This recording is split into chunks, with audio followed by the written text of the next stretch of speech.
सवेरा India में सबसे पहले खबर उत्तर प्रदेश से आपको दिखाते हैं। समाजवादी पार्टी के अध्यक्ष अखिलेश यादव ने कल लखनऊ में एक बड़ी साइकिल रैली निकालकर एक तरह से अपनी पार्टी के चुनाव अभियान की शुरुआत कर दी है। इस मौके पर अखिलेश यादव ने योगी सरकार पर जमकर हमला किया और कहा कि वो गंगा में लाश बहाने से लेकर बिना इलाज लोगों को मारने तक नंबर 1 है। उन्होंने कहा कि लोग सरकार से इतने नाराज हैं कि सपा को 400 सीटें आएंगी। लखनऊ के लोहिया पथ पर छोटे लोहिया कहलाने वाले जनेश्वर मिश्रा की याद में यह अखिलेश यादव का साइकिल मार्च है। हजारों लोग पूरे लोहिया पथ पे भरे हुए नजर आ रहे हैं। एक तरह से अखिलेश यादव के इस साइकिल मार्च को चुनाव का लॉन्च भी कहा जा सकता है। समाजवादी पार्टी का इतना बड़ा मार्च बहुत दिन बाद निकला है। इसके पहले नवंबर 2016 में अखिलेश यादव ने इसी शहीद पथ पे इलेक्शन कैंपेन लॉन्च करने को रथ चलाया था। तब इतनी भीड़ उमड़ी थी। आज फिर वैसी ही भीड़ नजर आई। सड़क पर सिर्फ लाल टोपियां और लाल झंडे नजर आते हैं। मार्च पर जाने से पहले अखिलेश यादव ने पार्टी की बड़ी जीत का दावा किया। आने वाले समय में हो सकता है जनता समाजवादियों को 400 सीटें भी जितवा दे। अभी तक तो हम 350 बोलते थे, लेकिन जिस तरह की नाराजगी जनता के बीच में है, हो सकता है 400 सीटें जीत जाए। और आज तो स्थिति ऐसी है कि भारतीय जनता पार्टी के पास प्रत्याशी कम पड़ेंगे, प्रत्याशी टिकट नहीं मांगेंगे। अखिलेश यादव ने व्यंग किया कि एक सरकारी होर्डिंग में सरकार को नंबर 1 बताया गया है, लेकिन वो कई और मामलों में भी नंबर 1 है। गंगा में लाश बहाने के में नंबर 1, गंगा के किनारे दफन किए गए लाशों के ऊपर से कफन उतारने में नंबर 1, उत्तर प्रदेश लाशों के रेत में दफन करने में नंबर 1, उत्तर प्रदेश चिताओं के जलने में नंबर 1, उत्तर प्रदेश कोरोना बीमारी के दौरान दवाइयों की कालाबाजारी करने में नंबर 1। समाजवादी पार्टी के लोगों ने आज पूरे यूपी में साइकिल मार्च निकालकर शक्ति प्रदर्शन किया। गोरखपुर, हरदोई, बाराबंकी, सिद्धार्थनगर समेत तमाम जिलों में पार्टी के बड़े नेताओं ने साइकिल मार्च की अगुवाई की। कन्नौज में डिंपल यादव खुद इसमें शामिल हुई और उन्होंने सरकार पे तीखे हमले किए। आज मोटा बच्चों की स्थिति देख लीजिए, यानी कितनी बेटियों के साथ, बहनों के साथ बलात्कार जैसी संगीन घटनाएं घट रही हैं। और किसे किया जाता है? उन्हीं के परिवार वालों को। आज महिलाओं की स्थिति क्या है? आप बताइए क्या है? आज हमारी बच्चियां स्कूल पढ़ने जा रही है कि नहीं जा रही है? नहीं जा पा रही है। तो ऐसी सरकार को हटाने का समय आ गया है। जिसका जलवा कायम है, उसका नाम मुलायम है। आज पूरे उत्तर प्रदेश में समाजवादी पार्टी का ये जो जुलूस है, एक तरह से इसको चुनाव की शुरुआत भी कहा जा सकता है, उसकी लॉन्चिंग भी कहा जा सकता है। लखनऊ में कैमरामैन राजेश गुप्ता के साथ कमाल खान, एनडीटीवी इंडिया।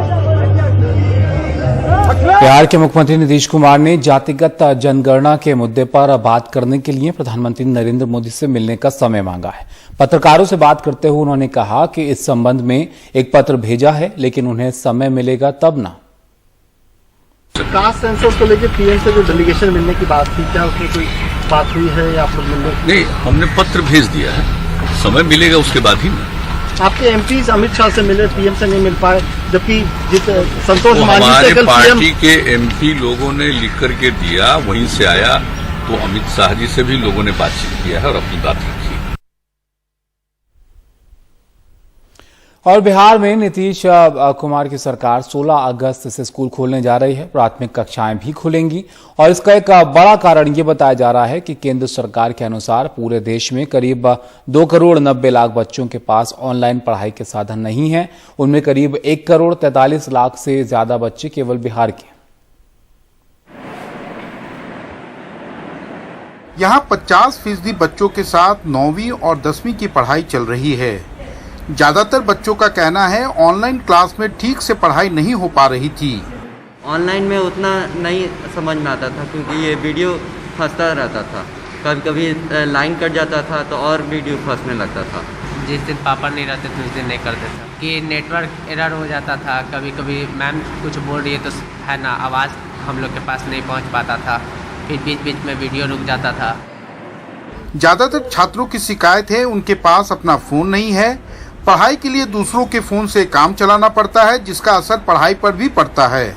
ऑनलाइन पढ़ने नेट का प्रॉब्लम होता था, फ़ोन उतना नहीं रहता था। पास में भैया का फ़ोन था, उसी से पढ़ते थे, क्लास करते थे जिस टाइम क्लास होता था, और समझ में भी उतना नहीं आता था ऑनलाइन क्लास में। शिक्षक भी मानते हैं कि राजधानी पटना में तो जुगाड़ कर बच्चे शामिल हो भी जाते थे। ग्रामीण इलाकों में ना फोन ना नेट होने के कारण अधिकांश बच्चों की पढ़ाई प्रभावित हुई।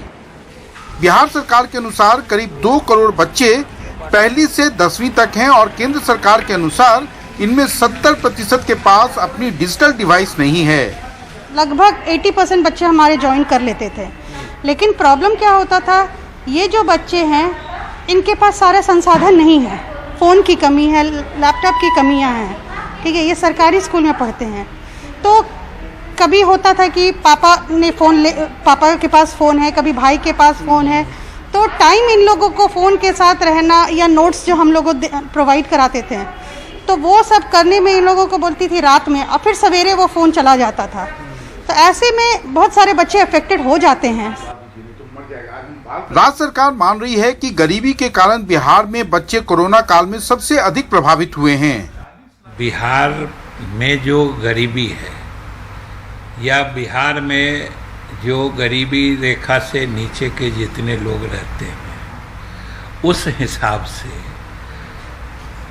डिजिटल डिवाइड यहाँ पे ज़्यादा दिखता है, और ख़ास के ग्रामीण क्षेत्रों में जो गरीब मजदूर के परिवार हैं उसमें डिजिटल डिवाइस का नहीं होना स्वाभाविक ही नहीं है बल्कि लाजमी है।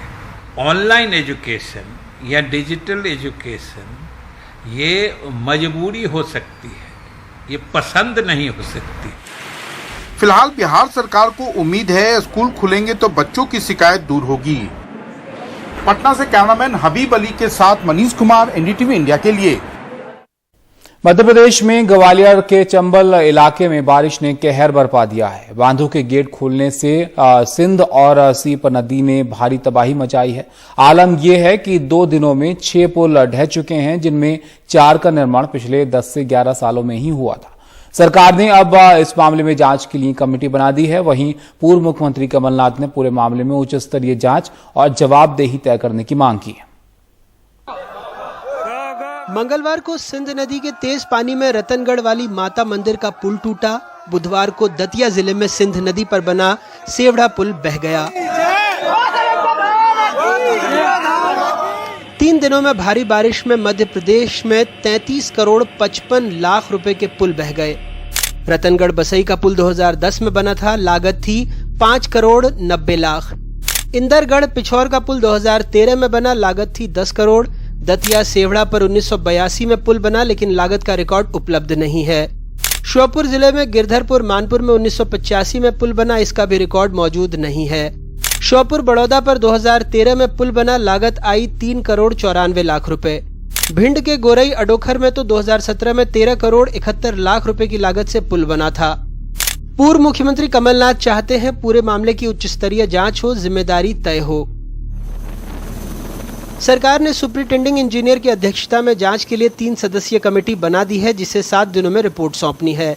पुल जो टूटे हैं या सड़कें टूटी हैं उनका भी हम ये सर्वे करा रहे हैं। इंजीनियरों की कमेटी बनाई है, क्या इसमें कोई डिजाइन में गलती थी या फिर कहीं कोई गुणवत्ता में कमी थी, इसका भी हम सर्वे करा रहे हैं। मध्य प्रदेश में अतिवृष्टि और बाढ़ से शिवपुरी, श्योपुर, दतिया, ग्वालियर, गुना, भिंड और मुरैना जिलों के कुल 1225 गांव प्रभावित हैं। अब तक श्योपुर जिले के 32 गांवों से 1500 लोगों को सुरक्षित निकाला जा चुका है। इसी प्रकार शिवपुरी के 90 गांवों से 2000 और दतिया, ग्वालियर, मुरैना, भिंड के 240 गांवों से एसडीआरएफ, एनडीआरएफ, सेना और बीएसएफ ने मिलकर लगभग 5950 लोगों को सुरक्षित निकालने में सफलता प्राप्त की है। ये स्थिति एक परिवार के सामने नहीं है। आप देख सकते हैं सारा सामान यहाँ पर खत्म हो चुका है, पूरी तरह से बर्बाद हो चुका है। जी बचाए भाई साहब, कई में जीना में घुस गए, बरबटिया आदमी ने जलिया के कोले और भैंस 2 बैग। नुकसान बहुत व्यापक हुआ है। 132 kV के सब स्टेशन हमारे पूरे के पूरे साफ हो गए, ट्रांसफार्मर जल गए, खंभे उखड़ गए, बहुत व्यापक पैमाने पर नुकसान हुआ है। और सड़क पुल पुलिया बाकी देखे तो हजारों करोड़ रुपए का नुकसान है इंफ्रास्ट्रक्चर का, बाकी निजी नुकसान अलग है। लगभग 30 वर्षों में ऐसी बाढ़ हम लोगों ने नहीं देखी जो आई है।